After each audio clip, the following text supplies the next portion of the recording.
Not worry about anything because God is in control. எதை குறித்தும் கவலைப்படாத, ஏன்னா கர்த்தர் கண்ட்ரோல்ல இருக்கிறார். சத்தமா கையை வச்சு சொல்லுங்க, கர்த்தர் கண்ட்ரோல்ல இருக்கிறாரு. உங்களுக்கு நல்லா காதில் கேட்குற மாதிரி கையை உயர்த்தி, கர்த்தர் கண்ட்ரோல்ல இருக்கிறாரு. அதனால எதை குறிச்சோம் கவலைப்படாது. ஏன்னா அதை பாருங்க, நான் அதை ஃபுல்லாக கொஞ்சம் ரிசர்ச் பண்ணி படித்தேன். கவலைப்படுறது என்ன பண்ணுன்னா, கவலைப்படும் போதெல்லாம் நம்மளை பேரலைஸ் பண்ணுதான். பேரலைஸ்னா தமிழ்ல எப்படி?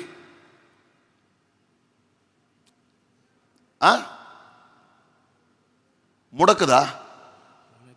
வாதமா? பேரலிட்டிக் அட்டாக்னா வாதம். கவலைப்படும் போது என்ன, நம்மளுக்கு வாதம் வரும் வழக்கு நம்மள பேரலைஸ் பண்ணுக்குதான்.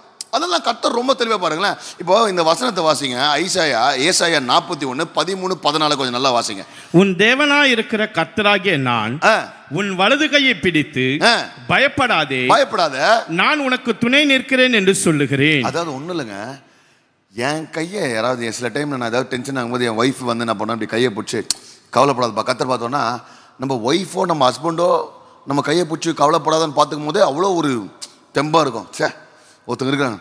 இங்கே கர்த்தர் நான் சொல்கிறாரு, யோசிச்சு பாருங்களேன். நீங்கள் உட்காந்துட்டு இருக்கீங்க, லைவில் பார்க்குறீங்க வீட்டில், கர்த்தர் உன் கையை பிடிச்சி கவலைப்படாதம்மா, சரியா, நான் உன் கூடயே இருக்கிறேன். நல்லா ஒரு ஆமென் சொல்லுங்க. அந்த கவலை உள்ள மூஞ்சிகளுக்கெல்லாம் நான் சொல்லுகிறேன், கர்த்தர் உன் கையை பிடிச்சி என்ன சொல்கிறாரு, கவலைப்படாத, நான் உனக்கு, அதாவது ஆங்கிலத்தில் I am here to help you. எப்படி? உனக்கு உதவி செய்யறதுக்கே நான் கூட இருக்கிறேன். வாசிங்க. யாக்கோபு என்னும் பூச்சியே, இஸ்ரவேலின் சிறு கூட்டமே, பயப்படாதே, நான் உனக்கு துணை நிற்கிறேன் என்று கர்த்தரும் இஸ்ரவேலின் பரிசுத்தருமாகிய உன் மீட்பர் உரைக்கிறார். எப்படி சொல்றான்னா, நீ சிறு பூச்சை போலதான் சிறு, ஆனா கூட யார் துணை நிற்கிறா? யார் துணை நிற்கிறா? கர்த்தரும் மீட்பருமான இஸ்ரவேலின் தேவன் சொல்லுகிறார். ஹல்லேலூயா. ஐயா, இன்னைக்கு கர்த்தர் துணை நிற்கிறார். யோசிச்சு பாருங்களேன். அதாவது நம்ம கூட சிலர்லாம் இருப்பாங்கன்னா, சிலர்லாம் என்னங்கன்னா, நான் இந்த மாதிரி யாராவது ரொம்ப கூட ஸ்ட்ராங்கானாலும் தான் நான் சொல்லுவேன், I can go to war with this person அப்படின்னு. நான் எப்படி, நான் இந்த இவனை கூட வச்சு நான் யுத்தத்துக்கே போகலான்னுவேன். இங்கே கர்த்தர் நான் சொல்கிறேன்னா, ஏன் எதுக்குற பயப்படுற, உன் கூட இஸ்ரவேலின் தேவன் நான் துணை நிற்கிறேன், நீ எதை குறிச்சும் கவலைப்படாத, நான் கூட வரேன் என்று கர்த்தர் சொல்லுகிறார். ஹல்லேலூயா. அதுவும் எப்படி, உன் கையை பிடிச்சினே கூட வரேன். ஐயா, நீங்கள் நல்லா ஞாபகம் வச்சுங்க. என்ன ஆகும்னா, இந்த கவலைப்படும் போது இந்த பிரெயின்லேருந்து மசில்ஸ்க்கு இன்ஸ்ட்ரக்ஷன் போகணுமா, சரியா? அப்போ என்ன சொல்கிறாங்க, நீ கவலைப்படும் போது என்ன ஆகுனா, இந்த இன்ஸ்ட்ரக்ஷன் கட் ஆகுமா. இது கட் ஆகுறதுனால தான் நிறைய பேருக்கு வாதம் வருது. இது ஃபிசிக்கல் பேராலிசிஸ். ஆனால் நிறைய நேரத்தில் மென்டல் பேராலிசிஸ் நம்மளுக்கு நடப்பதற்கான காரணமே கவலை. எது சொல்லுங்க, எதனால? கவலை. வரி வரி வரி வரி. ஏன்னா இந்த வரி என்ன பண்ணுதான், அப்படியே இந்த பேராலிசிஸை ட்ரிகர் பண்ணுமா. அதாவது ஒன்று இங்கிலீஷில் வந்து ஃபைட் ஆர் ஃப்ளைட்டுன்னு வாங்க. அதாவது எப்படின்னா, ஒரு ஏதாவது ஒன்று ஆச்சுன்னா ஒன்று நீ என்ன பண்ணணும், நின்று சண்டை போடணும், இல்லை விட்டு ஓடிடணும். இந்த விஷயத்த வந்து என்ன பண்ணுமோ, உன் பாடி இப்போ திடீர்னு ஒருத்தன் அடிக்க வரானா, உன் பிரெயின் என்ன பண்ணுமா, உனக்கு டக்குன்னு உனக்கு மெசேஜ் அனுப்பா, ஒன்று அவனை திருப்பி அடி, இல்லை ஓடிடு. புரியுதா? அநேக நேரத்தில் கவலை இப்படி ஒரு சிச்சுவேஷனில் நம்மளை கொண்டு போய் என்ன பண்ணதான் நம்மளை நிறுத்திது. நெக்ஸ்ட்டு நீ கவலைப்பட இந்த பிரெயின்லேருந்து உன் பாடிக்கு போகிற கம்யூனிகேஷனே கட் ஆகுதான். எவ்வளோ நீ கவலைப்படுறியோ அவ்வளோக்குள்ள எது அஃபெக்ட் ஆகுது, இது அஃபெக்ட் ஆகி அது ஒரு வார்த்தை பேர் என்ன சொல்லுங்க சார், தான் சொன்னீங்களே, என்ன மாதிரி வார்த்தை பேர்? ஸ்ட்ரெஸ். என்னது ஸ்ட்ரெஸ்ன்றவன் வெளில கொடுக்கறது இல்லை, ஸ்ட்ரெஸ்ன்றது நம்மளா போட்டுக்குது. எனக்கு ரொம்ப ஐ எம் டூ ஸ்ட்ரெஸ்ட் அப்படின்னா அர்த்தம், நீ ரொம்ப கவலைப்படுற. அதுதான் நம்ம என்ன பண்றோம், மாத்திக்கிறோம். நெக்ஸ்ட், நிறைய பேர் கான்ஸ்டன்டா கவலைப்பட்டு அவர்கள் சிக்காயி இந்த கை கால் இழுத்து பேராலிட்டிக் அட்டாக் வர்றதுக்கான காரணமே over a period of time too much of கவலை. சொல்லுங்க, too much of கவலை. சரியா? யாராவது ரொம்ப கவலைப்பட்டானா, டே இழுத்துக்கு போதுரா, அது இன்னும் பெரிய கவலை இடம்.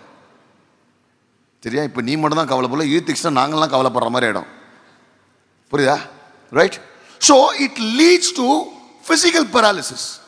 Now, இது என்ன பண்ணுனா, நீங்க ரொம்ப கவலைப்பட்டீங்கன்னா it paralyses your decision making. அதாவது எப்படின்னா, நீ கவலைப்படும் போது, அதிகமாக நீ கவலைப்படும் போது நீ சரியான முடிவுகளை எடுக்கவே முடியாது.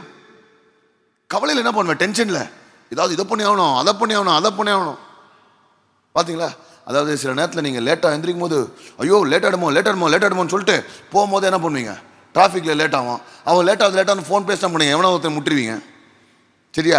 இல்லை படிக்கிட்டு ஏறும்போது டபால் ஊந்துருவீங்க. யோசிச்சு பாருங்க, டென்ஷன் ஆகி லேட் ஆகுது என்ன ஆகுது, அது நம்மளுக்கு இன்னும் பிரச்சனை தான் வருது. Your decision making gets paralysed. உன்னால தெளிவான முடிவே எடுக்க முடியாது. அதை ஒதுக்கி வைக்காம உன்னால் தெளிவான முடிவே எடுக்க முடியாது. நெக்ஸ்ட், இமோஷனலா பேரலைஸ் ஆயிடுது. அதோட ரொம்ப முக்கியமான விஷயம், இந்த கவலைகள் உனக்கு என்ன பண்ணுனா ஸ்பிரிச்சுவல் பேரலைசிஸ். அதாவது நிறைய நேரத்தில் உன் கவலைனாலேயே நீ ஜெபம் பண்ண முடியல.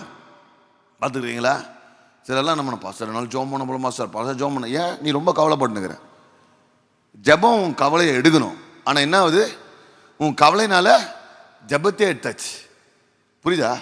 சிலர் அதுவும் வந்து என்ன பண்ணுறோன்னா, பல மணி நேரம் இன்னைக்கு ஜெபம் பண்ண பாஸ்டர், ஆனாலும் ஒரே கவலையாகுது. ஏன் தெரியுமா? பல மணி நேரம் நீ ஜெபம் பண்ணல, உள்ள உட்காந்து கவலைப்பட்டிருந்த. அப்படியே உட்காந்து அப்படியே யோசிச்சுட்டு, நீங்கள் பாஸ்டர் 3 மணி நேரம் ஜாப் பண்ண, நீ 3 மணி நேரம் என்ன பண்ண தெரியும் எனக்கு. You need to understand. தெளிவாக சொல்லுகிற காரியம், நான் கவலைப்பட மாட்டேன். என்னைக்கு நான் கவலைப்பட மாட்டேனோ அன்னைக்கு தான் நான் உண்மையிலே கர்த்தரை விசுவாசிக்கிறேன். ஏன்னா கர்த்தர் கண்ட்ரோலில் இருக்கிறார். எத்தனை பேர் ஆமென் சொல்றீங்க? அல்லேலூயா. நான் கவலைப்படாத நேரத்தில் தான் கர்த்தர் எனக்கு கண்ட்ரோலில் இருக்கிறார். ஒரு பாஸ்டரோட நான் பேசி கொண்டிருந்தேன். அப்போ அந்த பாஸ்டர் வந்து ஒரு இடத்த வாங்குறாரு. இன்னும் 10 நாள் இருக்குது. அப்போ பேசிட்டு போது, ஐயா ஜோம் பண்ணிக்கா, செம்ம டென்ஷன் ஆகுது. ஜோம் பண்ணிக்க, 10 நாள் என்ன பண்ண போனே தெரில, 10 நாளில் காசை கட்டி அவனை என்ன பண்ண போனே தெரில. நான் சொன்னேன், எனக்கு அட்வைஸ் பண்ணும்போது மட்டும் வெவேன்னு இருந்துச்சா உனக்கு? எனக்கு மட்டும் கர்த்தர் பார்த்து பாரு, கவலைப்படாத, விசுவாசத்தில் செய்யணும். உனக்குன்னு வந்தால் மட்டும் கரெக்டா, நமக்குன்னு வந்தால் தான் தெரியுது. ரைட்? மற்றவனுக்கு சொல்லும் போது அல்வா சாப்பிட்ற மாதிரி இருக்கும். Take it. நமக்கு வந்தாதான். ஆனால் ரொம்ப முக்கியமான விஷயம் தேவ பிள்ளைகளே, ஒவ்வொரு நாளும் நான் எந்திரிக்கும் போது நான் கவலைப்படாமல் இருப்பதற்கான காரணம் என்னன்னா, கர்த்தர் கண்ட்ரோலில் இருக்கிறார். அல்லேலூயா. எனக்கு யோசிச்சு பாருங்க, கர்த்தர் கண்ட்ரோல் இருப்பதுனால அந்த வசனம் சொல்லுது, அவர் என் கையை பிடிச்சிட்டே வர, நான் கவலைப்படாத, உன் கையை பிடிச்சிருக்கிற, உனக்கு உதவி செய்வதற்காக. இந்த காலை வேளை நீங்க லைவ்ல பார்த்துட்டு தான் இல்லைங்களோ, உனக்கு உதவி செய்யும்படியாக கர்த்தர் உன் கையை பிடிச்சிருக்காரு. அவர் சொல்றார், கையை பிடிச்சது யாரு தெரியும்ல? இஸ்ரவேல் என்னும் தேவன் ரட்சிக்கிறவர், நான் கையை பிடிச்சிட்டு வருகிறேன். அல்லேலூயா. கையை தட்டினா நல்லா தட்டினா, உங்க கிஃப்ட் எல்லாம் கர்த்தர் வாங்குவாரான்னு தெரியல. யோசித்துங்க.